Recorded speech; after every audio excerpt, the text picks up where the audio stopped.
L'histoire de la maison et d'économie solidaire est liée d'une certaine manière au RMI, hein, puisque on a commencé notre activité en 89 sur la loi sur le RMI. Donc la question était de savoir comment on mettait au travail des gens qui touchaient le RMI. Donc on a d'abord créé une première association intermédiaire, qui est comme une entreprise de travail temporaire.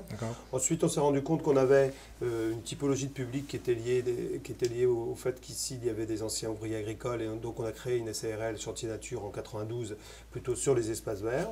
Ensuite on s'est rendu compte qu'il y avait un besoin justement d'adapter les formations à ces publics prioritaires. Et en difficulté. Donc on a créé un organisme de formation spécifique en mettant en œuvre une formation qui est plutôt fondée sur la question des chantiers d'insertion, sur une pratique de chantier-école. Et on commençait à travailler dans le début des années 2000 sur la problématique des emplois de service à domicile. Et on s'est rendu compte qu'il fallait peut-être remettre de l'ordre à un moment dans tout ça, parce qu'on avait des ateliers un peu partout, des comptabilités, des payes en doublon, un certain nombre de choses. Donc du coup, on s'est dit à peu près en 2000, on va réfléchir sur un projet qu'on a appelé la Maison d'économie solidaire.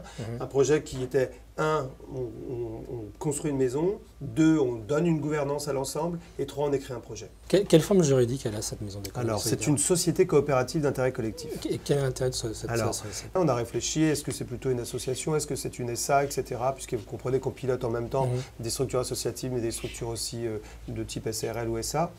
Et donc, toutes ces formules ne nous convenaient pas parce que SA, par exemple, c'était hyper capitalistique, et quand on voyait mal quelle alliance on pouvait faire autour du capital avec un certain nombre d'acteurs. En même temps, l'association, c'était peut-être un peu faible étant donné l'impact économique. Aujourd'hui, la Maison d'économie solidaire, c'est 320 salariés, par exemple. Donc, vous voyez, l'impact économique, il fallait quand même quelque chose qui relève bien de la gouvernance. Et l'avantage de la société coopérative d'intérêt collectif, pour nous, c'est que c'était non seulement un bon outil de gestion, société coopérative d'intérêt collectif. Société, c'est une SA, donc c'est une SA qui est capitalisée comme une SA et qui nous donne les moyens du besoin en fonds de roulement et de notre développement. Coopératif, un homme, une voix, ce qui permet d'éviter les effets de prédation du capital pour ceux qui ont plus de sous. Nous-mêmes n'avions pas beaucoup de sous. Pour autant, on voulait travailler avec d'autres entreprises. Et l'intérêt collectif, c'est une notion qui est un peu originale, mais qu'on comprend bien. C'est qu'on postule que sur un territoire, par exemple, nous, le Pays de Bray ici, des structures de nature différente ont un intérêt particulier à faire partie d'un collectif.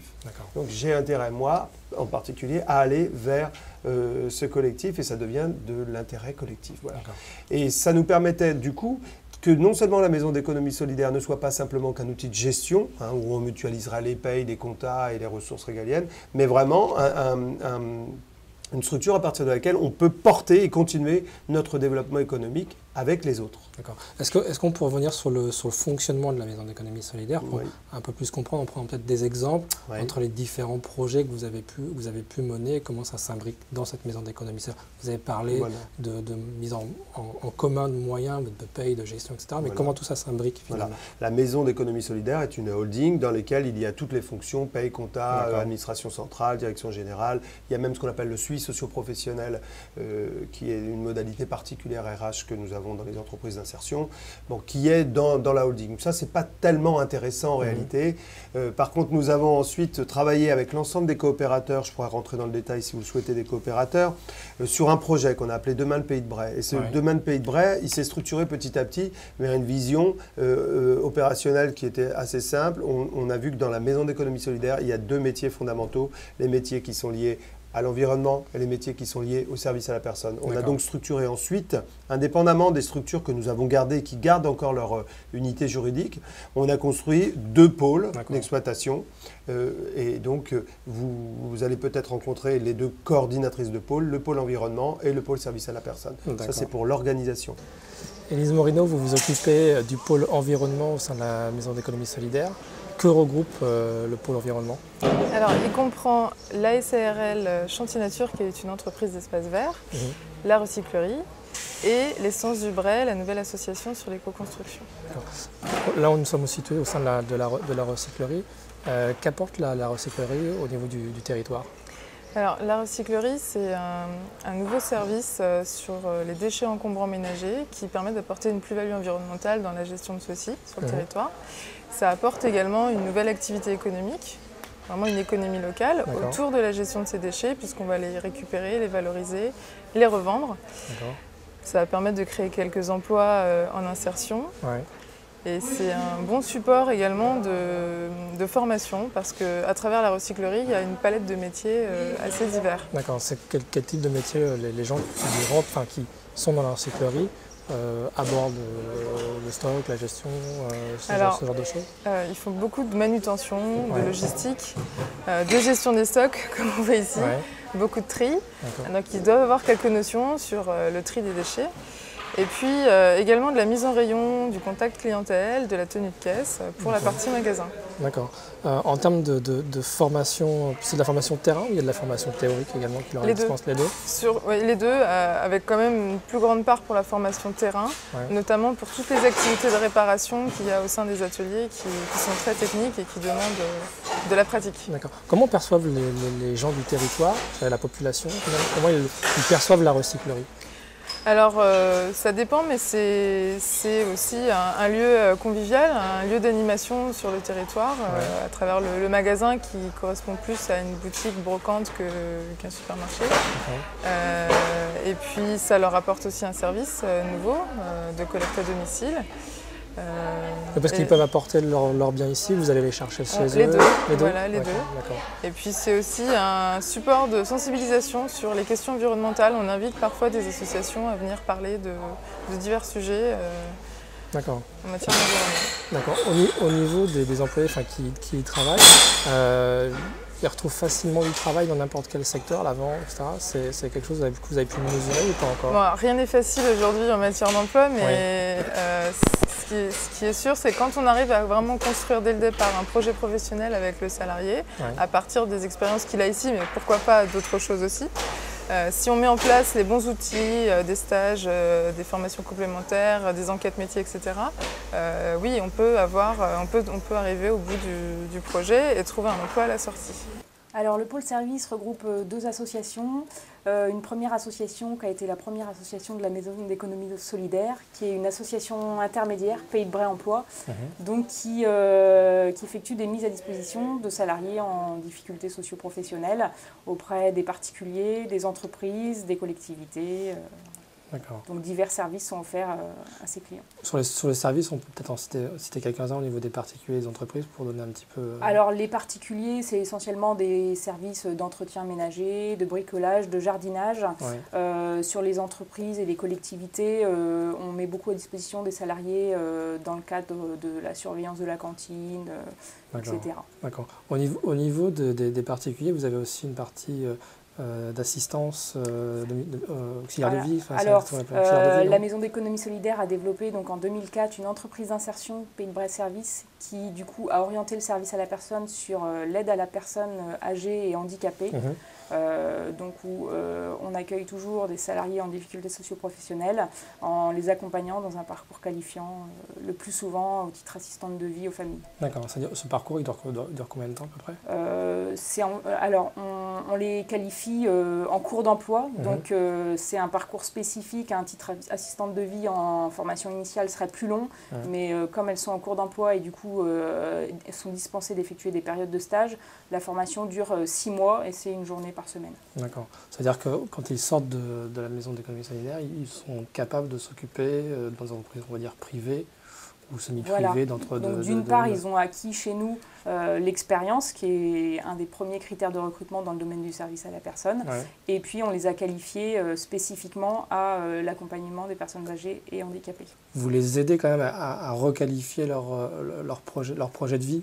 Nous, on est très orienté le projet professionnel. Après, s'il y a des éléments de la vie personnelle qui sont des freins à la définition ou à la réalisation du projet professionnel, on peut intervenir. Mais c'est vraiment tout ce qui tourne autour du projet professionnel. D'accord. Au niveau de l'emploi sur le territoire, je suppose qu'aussi par rapport au projet professionnel, vous allez leur dire, non, ça sur le territoire, il n'y a pas trop de demandes. Alors sur l'entreprise d'insertion, on sait qu'ils sont chez nous pendant 2 ans. C'est une durée d'agrément donnée par le Pôle emploi. Donc, sur la dernière partie du parcours, on les sensibilise tout particulièrement au secteur en tension. On sait que le service à la personne en est un, donc globalement... Moi, je pense que le milieu rural pourra créer effectivement des résidences pour seniors relativement encore indépendants. Aujourd'hui, l'âge d'entrée dans ces structures est entre 84 et 85 ans. Donc, toutes les personnes entre 70 ans et 85 ans peuvent rester à leur domicile à condition d'avoir les services adéquats. Et la Maison de l'économie solidaire a su créer ces services, que ce soit par Pays de Bray Emploi ou par Pays de Bray Services. Et je crois qu'il faudra toujours développer aussi la formation pour ces personnels pour qu'ils soient à la hauteur, effectivement, pour pouvoir faire face à la demande qui arrivera très vite sur le marché. Comment les gens sont intégrés à la Maison d'économie solidaire ? Nous avons un process donc accueil et intégration. Donc nous leur proposons une information collective. À l'issue de cette information collective, chacun, s'il le souhaite, donc rencontre une personne individuellement et donc une inscription est faite. D'accord. Et c'est vrai que c'est des personnes qui viennent de c'est une personne en insertion, donc en difficulté. Elles viennent par quel biais, ces personnes-là ? C'est le bouche à oreille qui fonctionne bien sur le territoire. Nous avons aussi donc des prescriptions par nos partenaires, que ce soit Pôle emploi, la mission locale, la MEF. Quel rôle a joué la Maison d'économie solidaire sur la communauté de communes ? Alors, plusieurs rôles. Le premier, de remettre au travail des personnes éloignées de l'emploi. Et nous avons effectivement ici quelques difficultés, notamment en matière de transport. Donc beaucoup de personnes se retrouvant au chômage ont plus de difficultés pour retrouver un emploi. Et on sait très bien que les personnes qui sont privées d'emploi pendant plusieurs années ont besoin sérieusement d'être aidées. Et la Maison de l'économie solidaire permet justement cela, à savoir redonner toutes leurs chances à des personnes qui sont éloignées de l'emploi et qui ont besoin à nouveau d'avoir confiance, d'être encadrées et puis d'être aidées.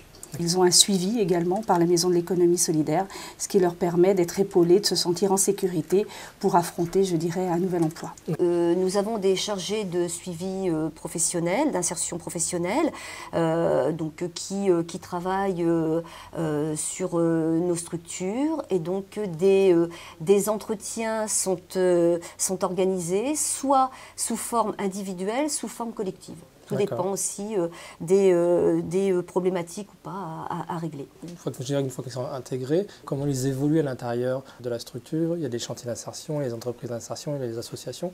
Comment ils passent d'un pôle à un autre? Alors, on ne va pas passer d'un pôle à un autre, mais en fonction du projet professionnel de la personne. Donc, ce qui est donc primordial dans l'accueil et donc l'intégration, c'est la définition du projet professionnel. Et donc de l'orientation, soit sur un pôle, soit sur un autre. Ensuite, effectivement, si ces personnes en ont le besoin, nous allons les accompagner donc dans la construction de ce projet. Et donc, si c'est nécessaire, à l'issue du premier contrat de travail, donc nous pourrons les transférer sur l'entreprise d'insertion. Pour ce qui est après du projet, je vous ai dit, nous sommes une coopérative d'intérêt collectif. Nous avons donc fait venir à nous 5 typologies, et en fait dans 5 collèges différents. Le premier collège, les salariés sont coopérateurs. Le deuxième collège, les usagers, c'est-à-dire c'est les présidents d'associations ou les gérants de sociétés qui sont dans le groupe Maison d'économie solidaire. Le troisième collège, les entreprises de l'économie classique. Et donc on a par exemple la Chambre des métiers, mais on a Danone, on a la Caisse d'épargne, on a des petits entrepreneurs locaux. Quatrième collège, les collectivités publiques. La société coopérative d'intérêt collectif qui date de 2001, c'est la seule structure dans laquelle les collectivités publiques peuvent être coopérateurs d'une manière minoritaire de toute façon, ils n'ont que 20%. Parce que précisément, on met en avant l'intérêt général qu'on appelle l'intérêt collectif. Donc la communauté de communes et la commune de la Chapelle-aux-Pots sont aujourd'hui coopérateurs de la maison. Et le 5e collège, c'est militants de l'économie sociale et solidaire que nous avons réduit entre guillemets à nos vieux compagnons de route. D'accord. Et donc l'ensemble de ces acteurs ont porté le fameux projet dont je vous parlais, Demain le Pays de Bray, et qui ensuite produit la recyclerie, que je crois que vous irez filmer, parce que voilà, pour illustrer ça, on s'est dit, on est ensemble, pourquoi? Pour développer de l'activité économique, une activité économique qui soit accessible à des publics prioritaires. Donc qu'est-ce qu'on peut faire une fois qu'on a dit ça sur le Pays de Bray? Finalement, c'est redynamiser aussi un peu le territoire par rapport aux difficultés d'emploi qu'il y a sur le territoire. Voilà. C'est la grande mission, on va dire, de la Maison d'économie solidaire. Ce qui fait lien entre nous, c'est nous développons de l'activité économique et nous la rendons accessible à des publics prioritaires. Et on voit quelle est la force et la faiblesse du territoire. Par exemple, pour la recyclerie, on a vu qu'il y avait des métiers à créer autour de l'environnement. On a vu qu'à l'intérieur de l'environnement, il y avait des métiers à créer sur le recyclage. À l'intérieur du recyclage, il y a un segment qui s'appelle le réemploi, c'est-à-dire des objets qui sont à la condition de les retaper rapidement et d'une manière légère, très facilement revendables. Vous allez voir ça tout à l'heure. Et donc on s'est dit, on peut partir sur cette option du réemploi et donc de créer une recyclerie. Simplement, ça supposait toute une organisation, à peu près 1 million d'investissements à la fois en bâtiment et en organisation. Et donc je réunis le conseil d'administration. Je dis, comment on fait pour garantir les emprunts, pour trouver cette somme d'argent. Voilà. Moi, j'ai vu grandir la Maison de l'économie solidaire. La Maison de l'économie solidaire a quelques années, mais c'est une multitude d'associations en faveur des personnes privées d'emploi qui existaient déjà sur le territoire et progressivement, nous avons fait cette Maison de l'économie solidaire. Donc ça fait 15 ans de travail pour aboutir, je dirais, à cette Maison de l'économie solidaire. Et progressivement, eh bien, M. Cherfaoui, donc directeur de cette Maison de l'économie solidaire, nous a présenté au fur et à mesure aux élus du territoire eh bien, ces projets, ce qui nous a amené aujourd'hui à avoir cette structure qui est incontournable maintenant pour le Pays de Bray. On a cherché d'autres choses. Dans les métiers de service à la personne avec l'agrément qualité, nous avons créé une entreprise qui est une grosse entreprise puisque je crois qu'elle a 140 salariés aujourd'hui. Et on fait la même chose sur l'éco-construction. Mais à chaque fois, le problème se pose, c'est de se dire comment effectivement on trouve les financements. Là, on trouve les financements de toute nature habituelle pour des entreprises qui sont en développement. C'est-à-dire, on recapitalise le groupe quand il s'agit d'avoir ce qu'on appelle du besoin en fonds de roulement ou des capitaux propres, ce que nous revenons de faire là justement pour le projet éco-construction. Donc, les coopérateurs apportent des capitaux. Les coopérateurs peuvent apporter ponctuellement des apports en compte courant associés ou je vous ai dit qu'à la caisse d'épargne font des prêts relais, par exemple. Ensuite, certains opérateurs peuvent apporter à travers leur fondation des fonds propres, des subventions. La communauté de communes du Pays de Bray, par exemple, qui est partie prenante de la recyclerie, a pu faire valoir une aide à la subvention pour elle-même sur des infrastructures qui relèvent de l'environnement, dont on a profité, dont la recyclerie a profité. Donc, voilà, plus après, tout un tas de choses qui relèvent de la garantie sur les emprunts, puis après les emprunts. Comprenez aussi qu'un banquier est finalement peut-être, bon, je vais prendre beaucoup de précautions, mais plus rassuré quand il se rend compte qu'il y a une quarantaine de coopérateurs qui disent, écoutez, ce projet-là, à notre avis, vaut le coup, est crédible. Et justement, quelle était leur réaction quand vous avez été les voir, ces banquiers? Leur première réaction, je dirais, quand vous leur avez expliqué le projet? Ça s'est fait avec le temps, vous comprenez aussi. On a commencé en 89, nous sommes autosuffisants sur le plan économique depuis pratiquement le début. La première association dont je vous parlais, Pays de Bray, emploie, alors même que c'est une association, je crois, à moins de 2% de subventions. Voilà, on est toujours dans l'imagerie, dans l'image toute faite. Et donc tout le reste, on va le chercher sur le marché. C'est la prestation directement qu'on fait sur le marché. Donc ils avaient aussi cette connaissance de qui nous étions depuis longtemps, donc ils n'étaient pas très étonnés. Cette tendance quand même de l'économie sociale et solidaire aujourd'hui qui cherche certes à se refinancer, mais dans une perspective de moindre distribution, c'est quand même quelque chose qui devient un peu banal aujourd'hui, en tout cas davantage connu. Donc du coup, ils savaient aussi que les richesses produites restaient dans le groupe. Aujourd'hui, nous ne redistribuons pas du tout de bénéfices. Nous avons décidé, nous, et moi singulièrement en tant que président, puisque j'ai été désigné président, je dis écoutez, je propose qu'il n'y ait pas du tout de redistribution de bénéfices. Donc ça a été une sécurité paradoxale pour le banquier. Voilà. Ce qu'aime pas le banquier, c'est que du coup, comme c'est un bien collectif, il ne peut pas se garantir sur les biens personnels du PDG. Ça, c'est toujours une petite difficulté, mais petit à petit prennent. Voilà. Donc on utilise des outils de financement qui sont assez classiques dans le cadre du développement économique. Par ailleurs, on utilise la génération de fonds propres que nous faisons à travers les bénéfices de l'ensemble de nos structures pour accompagner le projet de développement. Est-ce que vous avez un retour des entreprises de la région par rapport à l'activité de la Maison d'économie solidaire? Effectivement, des entreprises d'espaces verts embauchent des personnes qui ont maintenant, disons, ensuite un savoir-faire. Et bien évidemment, ces entreprises, bien sûr, il y a des contacts après, et on sait très bien que les personnes qui ont été formées par la Maison de l'économie solidaire et qui sont aujourd'hui dans des entreprises, en général, ça fonctionne très bien. Quelle relation vous avez avec les entreprises dites classiques ou privées? Ouais. Alors, il y a toujours ce fantasme de la concurrence déloyale. Donc, nous l'avons jamais vécu en réalité. Hein, parce que d'ailleurs, moi-même, je viens de la Chambre des métiers au départ, donc je connaissais bien les artisans du coin. Ils ont très vite compris aussi qu'ils avaient un intérêt, eux aussi, à avoir une structure comme celle-là en proximité, ne serait-ce que pour préparer les compétences des salariés qui vont oui, parce que vous avez une forte formation à l'intérieur de la Maison d'économie solidaire par la CIM, c'est ça? Absolument. De toute façon, la logique, elle est complètement de l'accueil du bénéficiaire du RMI sans qualification jusqu'à la sortie avec de la qualification et du savoir-être et du savoir-faire. C'est tout. Donc il faut avoir toute la chaîne. Mais sur cette chaîne-là, à certains moments, les artisans peuvent intervenir. Soit simplement parce qu'ils disent j'ai besoin d'un gars pendant 15 jours, est-ce que tu peux me l'envoyer? On peut lui mettre à disposition via l'association intermédiaire et en fait une entreprise de travail temporaire avec laquelle on travaille également, où on peut sous-traiter, co-traiter avec lui. Ils peuvent même intervenir dans les parcours, et il y en a 40 ou 45 je crois, qui sont en partenariat avec nous, où ils interviennent dans les parcours. C'est-à-dire de temps en temps, je dis tiens, j'ai un mec là qui a l'air de se débrouiller pas mal pour le TP, est-ce que tu peux le prendre pendant 2 jours pour vérifier tel ou tel truc? Et ça, ce sont les artisans qui le font eux-mêmes. Ça, c'est le premier aspect des choses, ce qui fait qu'aujourd'hui, on est plutôt dans une approche coopérative.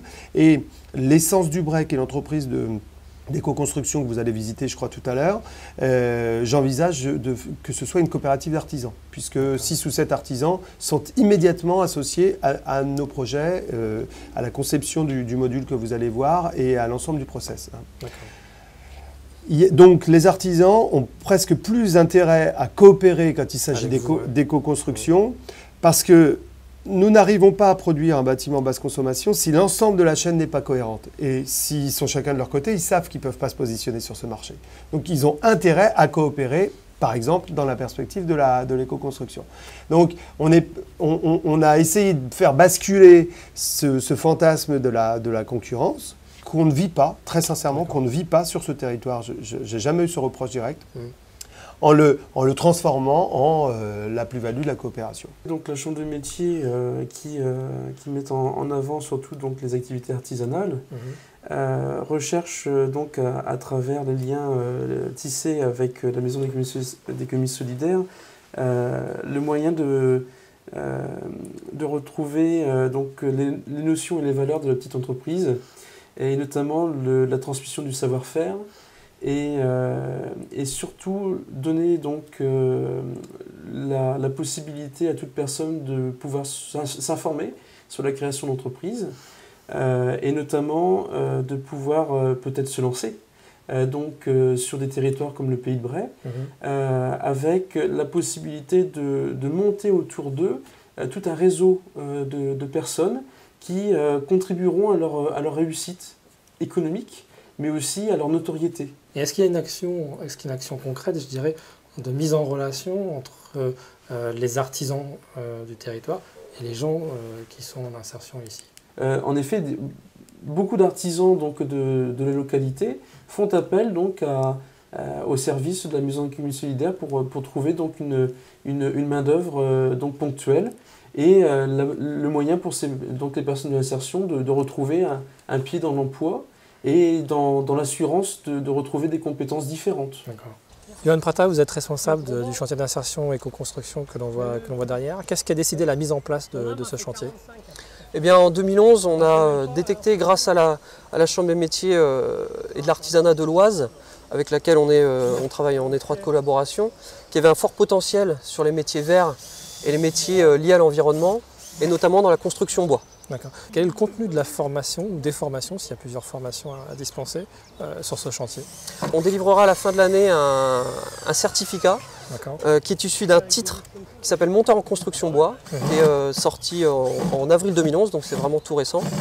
Et l'idée, c'est de former l'ensemble des 12 salariés sur les notions de charpente, travail de maisons ossature bois, d'isolation par l'intérieur, par l'extérieur, de ventilation et toutes les réglementations qui sont en vigueur et qui viennent de changer récemment. Ça veut dire un suivi également par rapport à la législation, une adaptation de la formation aussi par rapport à la législation. Tout à fait. D'accord. En termes de, je crois que vous avez dit le nombre de salariés, 12 salariés. 12 salariés en formation. En formation aujourd'hui. Ça prend combien de temps un chantier, enfin, comme ça? Alors en gros c'est un parcours d'1 an, donc 6 mois renouvelables une fois. Et l'idée c'est de délivrer sur ce parcours d'1 an 300 heures de formation. En gros c'est une journée par semaine, plus les activités en atelier. D'accord. Ça veut dire que les gens qui ont suivi l'intégralité de la formation sont diplômés ou il y a un... Il y a un examen devant un jury. Les salariés vont devoir proposer leur projet, et notamment le projet sur lequel ils sont en train de travailler actuellement. Donc c'est la construction d'un bâtiment en ossature bois écologique, puisqu'on utilise des isolants naturels. Et ils passeront devant un jury à la fin de l'année.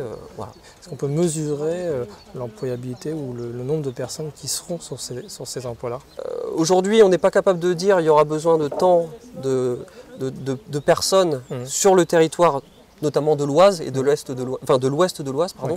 Donc à partir de là, il y a une forte demande quand même. Il y a une forte demande et on sent qu'il y a en plus des besoins de formation auprès des artisans, puisque comme je vous l'ai dit tout à l'heure, la réglementation thermique, elle est en train d'évoluer. Ça va demander des compétences et des savoir-faire nouveaux par rapport à ce qu'on a l'habitude de faire dans le bâtiment. Et donc vraiment là, on a besoin de personnes qualifiées, formées, qui ont vraiment une vue globale du bâtiment et de la façon dont il doit être mis en œuvre. Il y a un chantier qui a démarré il y a 6 mois à peu près, l'éco-construction. Qu'est-ce que vous attendez de ce chantier? Est-ce qu'il y a une réelle possibilité d'emploi? Alors, c'est une nouvelle activité, comme vous dites, donc pour le moment, on n'a pas de recul.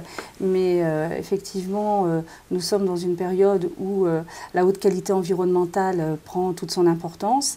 Et je pense que la Maison de l'économie solidaire, comme d'habitude, est un peu précurseur en la matière. Et à ce moment-là, je crois que c'est une très bonne idée. Les choses vont se développer. Maintenant, combien de temps il faudra pour effectivement pouvoir vendre ce type de module, je n'en sais rien. Mais je pense que ça correspond à un véritable marché et je crois que c'est une très bonne idée de développer ce domaine-là. Quels sont les prochains projets que vous allez développer? Sur le court terme, c'est l'éco-construction. Bon, c'est quelque chose qui nous coûte cher, qui est un risque et qu'on n'arrivera que si on coopère. On n'arrivera à le faire que si on coopère avec l'ensemble des artisans. Donc on a déjà, y compris, fait des séquences de formation à leur bénéfice. Mais aussi si on coopère avec d'autres qui aujourd'hui font de l'éco-construction pour qu'on n'ait pas que 2-3 produits à vendre, mais qu'on ait une gamme de produits beaucoup plus ouverte. On a intérêt, nous et donc les autres aussi, je suppose, à coopérer pour pouvoir offrir au marché des gammes ouvertes. Alors c'est vraiment l'enjeu. Si on arrive à faire ça, c'est pour les 2 ans qui viennent, c'est vraiment notre gros enjeu. Par contre, vous comprenez que derrière ça, il y a beaucoup de savoir-faire.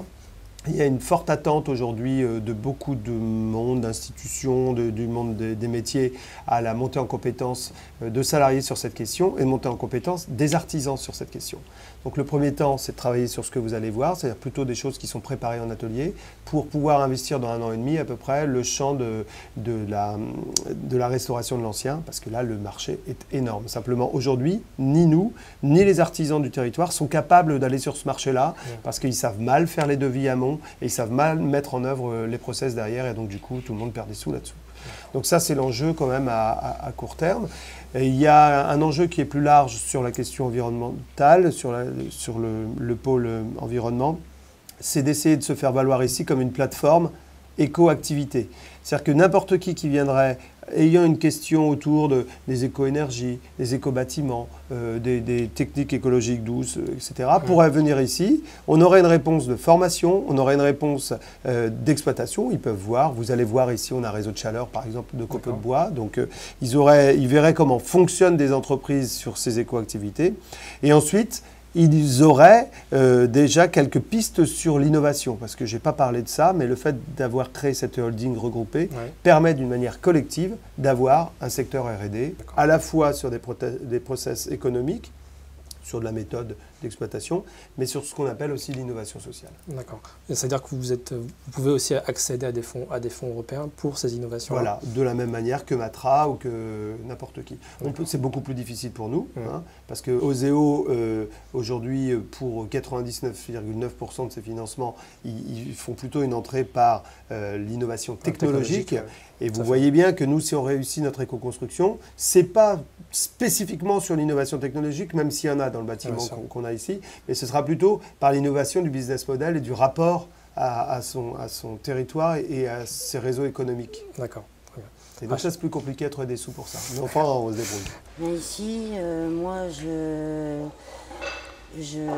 reçois les gens qui amènent des objets à recycler. Ouais.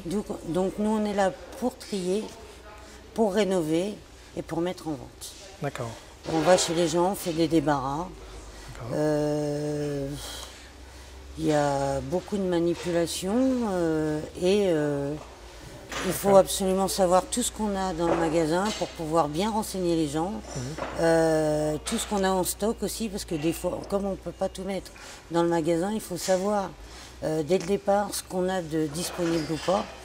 Donc ça, c'est un travail, on va dire, qui ne se fait pas en 5 minutes. Disons qu'on a quelques mois pour s'intégrer. Il faut être rapide quand même. Il faut pas... Il faut être toujours au top. Alors moi, mon objectif, c'est de devenir ADVF, c'est-à-dire auxiliaire de vie. D'accord. Parce que j'aime le contact avec les gens et surtout apporter quelque chose à quelqu'un d'autre. Et eux aussi m'apporteront sûrement beaucoup de choses.